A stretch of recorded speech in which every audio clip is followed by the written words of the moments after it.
Στο θέατρο, όπως και στη ζωή, δεν διαλέγουμε πάντα το ρόλο μας. Τον παίζουμε ξανά και ξανά, ακόμη και όταν το παιχνίδι έχει ήδη τελειώσει. Ο Τσέχοφ δεν έγραψε για ήρωες, έγραψε για παίκτες. Παίκτες που ρίχνουν ζάρια σε ένα παιχνίδι που κανείς δεν κερδίζει. Μόναχα μαθαίνει να αποχαιρετά. Είμαι η Δήμητρα και αυτό είναι το Theatron Games και σήμερα θα μιλήσουμε για το Βυσσινόκηπο, που γράφτηκε στις αρχές του 20ου αιώνα, λίγο πριν το τσαρικό καθεστώς αρχίσει να τρίζει. Είναι το έργο για το τέλος ενός κόσμου που ο Τσέχοφ ίσως πίστευε πως θα κρατήσει για πάντα. Η Λιούμπα επιστρέφει στην πατρική της έπαυλη μετά από χρόνια που ζούσε στο Παρίσι.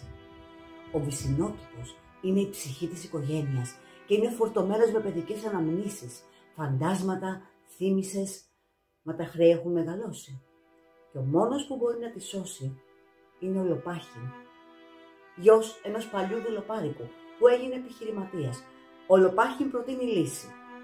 Να κοπεί ο Βυσσινόκηπος, να χτιστούν εξοχικά. Ένας νέος κόσμος, πιο πρακτικός, χωρίς ρομαντισμούς. Μα η Λιούμπα δεν μπορεί να το δεχτεί. Κρατιέται από το παρελθόν, όπως κρατιόμαστε όλοι από τους ρόλους που μάθαμε να παίζουμε. Και όταν ο κήπος τελικά πουλιέται σε πληστηριασμό, δεν είναι απλώς ένα σπίτι που αλλάζει χέρια. Είναι μια εποχή που τελειώνει και ένα θέατρο που σβήνει τα φώτα του. Η Λιούμπα επιστρέφει ως παίκτρια που ξέχασε τους κανόνες. Ο Λοπάχιν, παιδί δούλου, κρατά τώρα το ζάρι της τύχης, μα δεν ξέρει ακόμα τι να ρίξει. Ο Τροφίμοφ μιλά για το μέλλον, μα παίζει και αυτός ένα ρόλο γραμμένο από χθες. Όλοι τους στέκονται γύρω από ένα τραπέζι, χωρίς game master, χωρίς συντονιστή. Περιμένουν κάποιον να ξεκινήσει τη νέα παρτίδα, κανείς όμως δεν τολμά. Στα παιχνίδια ρόλων η αλλαγή είναι ζωή, έτσι και στον Τσέχοφ.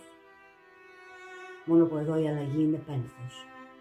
Οι ήρωες βλέπουν το μέλλον να έρχεται και αρνούνται να σηκώσουν το ζάρι. Η Λιούμπα χάνει τον κήπο, μα όχι την ανάμνηση. Ο Λοπάχιν κερδίζει τη γη, μα όχι τον εαυτό του.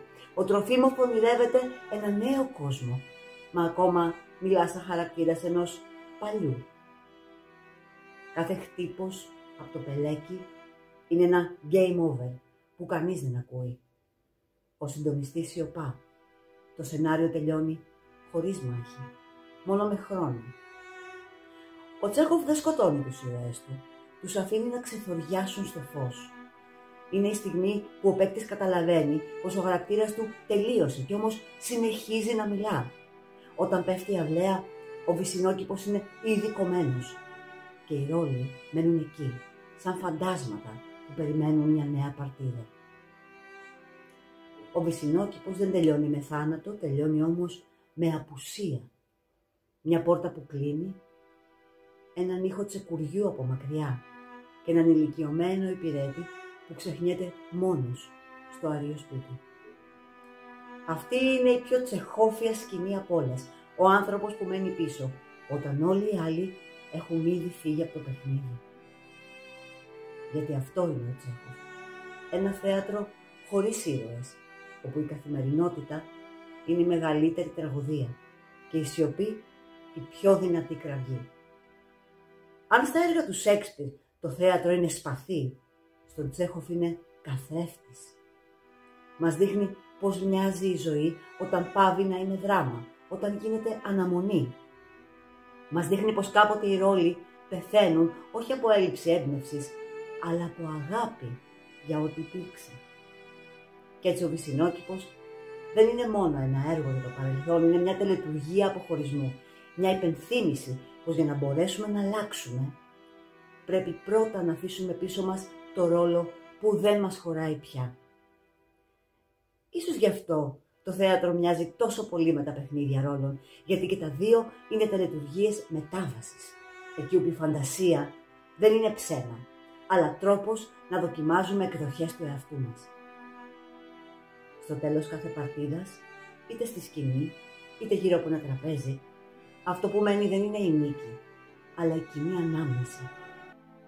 Οι ρόλοι μπορεί και να πεθαίνουν, αλλά το θέατρο θυμάται.